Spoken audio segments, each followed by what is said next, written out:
Good morning, ladies and gentlemen. I am Song Won-ye from KR. First of all, I am thankful for the opportunity to make presentation at Comarine Conference 2023. My presentation is about fire safety for onboard electric vehicles. I would like to briefly explain what we can do on board to prevent the fire accidents.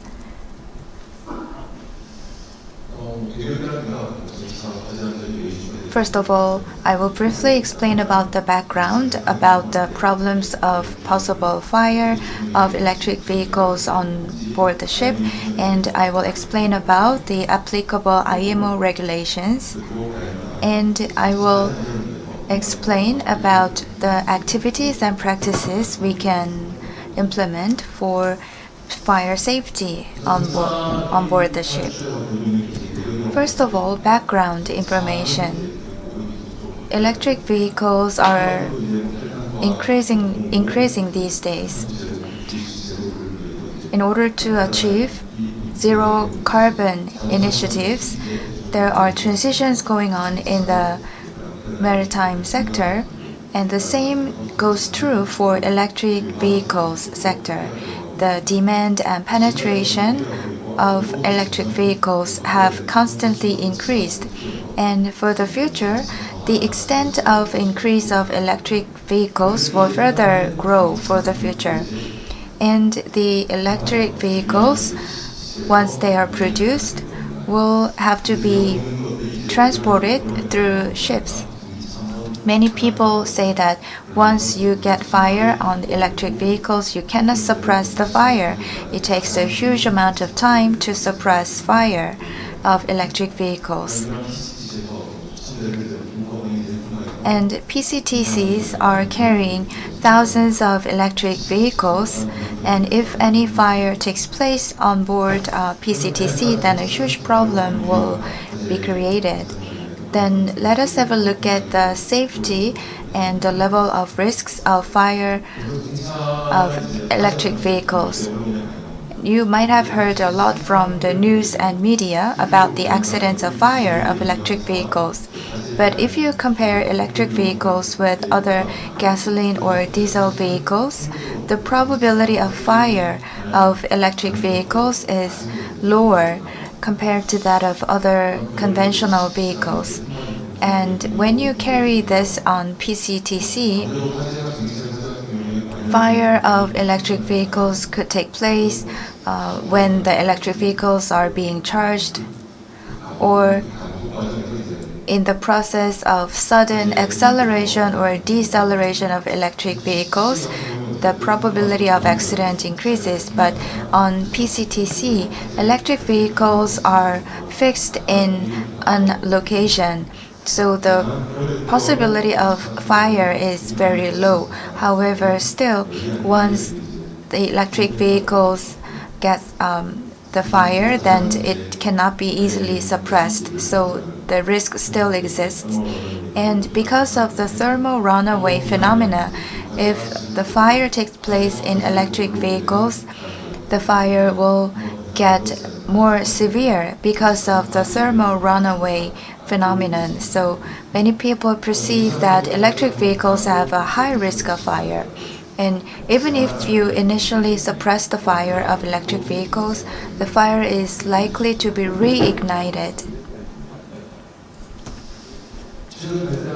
Recently, there were fire incidents on PCTC in February 2022. The ship actually sank, and in July 2023, the fire took place in PCTC. This ship was towed into port, it didn't sink, and now investigation about the cause of fire is now being done. If you look at these incidents, they say that at first the fire took place because of the electric vehicles, and a few weeks later the media says that there was no problem with the electric vehicles. As you see in the photo, some say that electric vehicles have nothing to do with the fire incident, but some other media reports differently. But in fact, there has not been clear evidence about whether the electric vehicle was the main cause for the fire on PCTC. But regardless of what the fact is, the risk of fire still exists when electric vehicles are loaded on PCTC. So we are trying to discuss how to prevent the fire on PCTC carrying electric vehicles. These are IMO regulations. Under IMDG code, electric vehicles are supposed to be carried on PCTC without special requirements. So, for carrying electric vehicles on PCTC, no special requirement is needed. But considering the risk of fire, IMO is discussing the amendment of the code.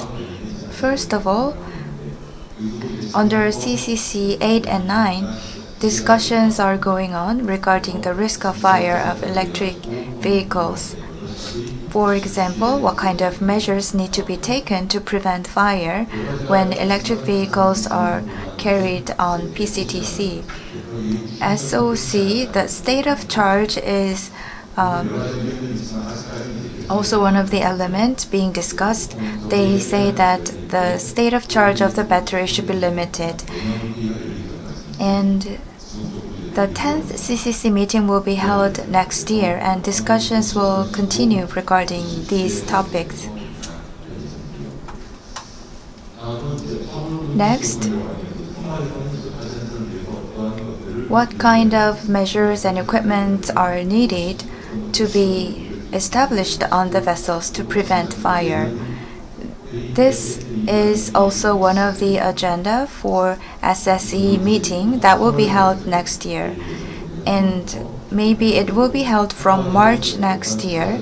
And in that meeting next year, they will discuss what kind of additional systems or equipment are needed to prevent and deal with the fire of electric vehicles on PCTC. But so far, IMO has not yet come up with a clear guidance on what we need to do regarding the possible fire incidents of electric vehicles on PCTC. Even if IMO comes up with a clear guidance, it will take a long time for IMO to officially institutionalize that guideline into its mandatory code. But still, many electric vehicles are being transported on PCTC. So let us have a look at what kind of practices we can do to prevent the fire, to ensure fire safety. First of all, we can limit the battery SOC to a certain level. Because of the thermal runaway phenomena of electric vehicles, fire could take place. The thermal runaway is closely related to the battery state of charge. If you lower the battery state of charge, you can reduce the possibility of thermal runaway. When you carry electric vehicles on PCTC, you have to limit the level of SOC so that even if fire takes place, you can reduce the damage on the vessel. I met with some PCTC carriers, and they were asking the shippers to limit the SOC of the battery of electric vehicles to prevent incident. Second option is to limit the charging of EVs. In reality, many electric vehicles are loaded on one PCTC, but when they have to offload the electric vehicle from the ship, they need to have those electric vehicles charged, because if the electric vehicles are discharged, then it would be difficult for them to unload the vehicle from the vessel. So if there's a situation where they have no choice but to charge the electric vehicles to a certain level, they have to comply with the safety rules. And if fire takes place in electric vehicles, the fire will grow uncontrollably, so it's important to detect the fire early and take action as soon as possible. So we can install the CCTV to monitor the electric vehicles and see how the fire took place. Additionally, we can use portable thermal imaging camera. So we can use such camera to monitor the electric vehicles and to respond properly to any fire incidents. You can also use this to detect the temperature inside the electric vehicles. You can also use the camera in the process of fire suppression. Regarding the thermal imaging camera, that was a good option. You can also use the camera along with fire blanket. Fire blanket is often used for responding to the fire incidents of cars that happened on the land. So you can just cover the vehicle with this fire blanket to prevent further spread of the fire. On the land, you can see fire blanket being used for suppressing fire on the parking lot, for example, or on the road. So we can use fire blanket on PCTC as well.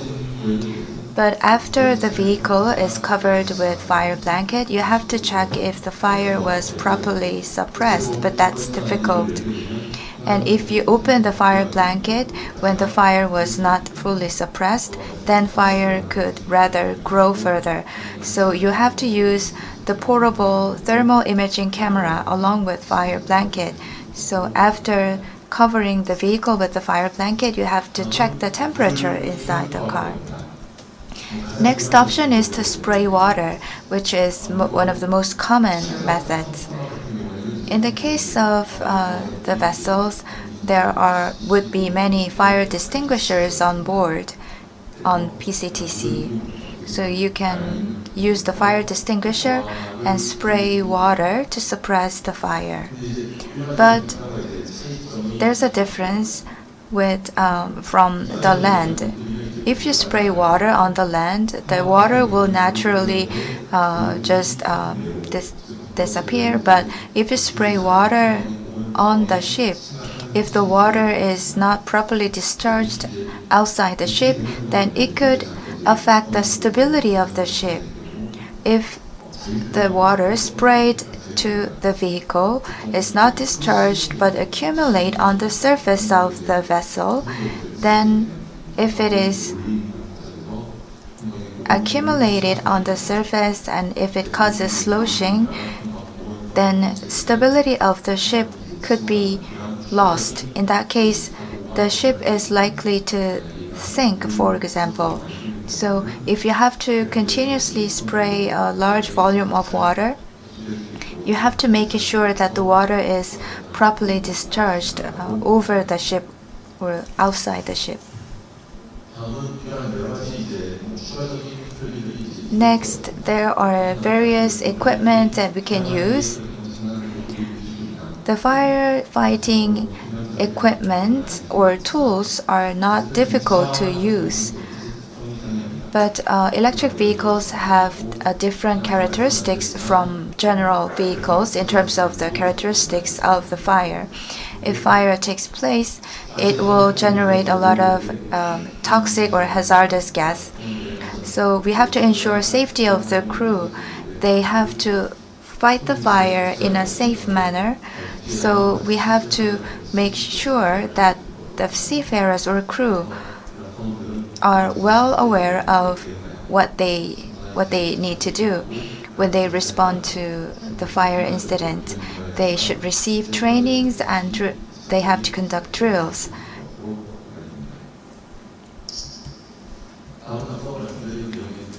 And conclusion, the maritime transportation of electric vehicles are increasing, and the PCTCs will increasingly transport EVs. If fire takes place, although the probability of fire is low, electric vehicles have a high risk because once it catches fire, it is very difficult to suppress the fire. So we need to discuss additional safety measures. And we have to, for example, reduce the state of charge of the battery. And of course, we need to have the official regulations to be applied to the sector, but it will take a long time for IMO to come up with the official regulation. And as I shared with you during the presentation, there have been several fire incidents on PCTC, so we have to prevent the recurrence of the incidents. In order to ensure safety, we need to take additional measures and implement some practices to reduce the risk of fire, which are not difficult. Thank you very much for your attention.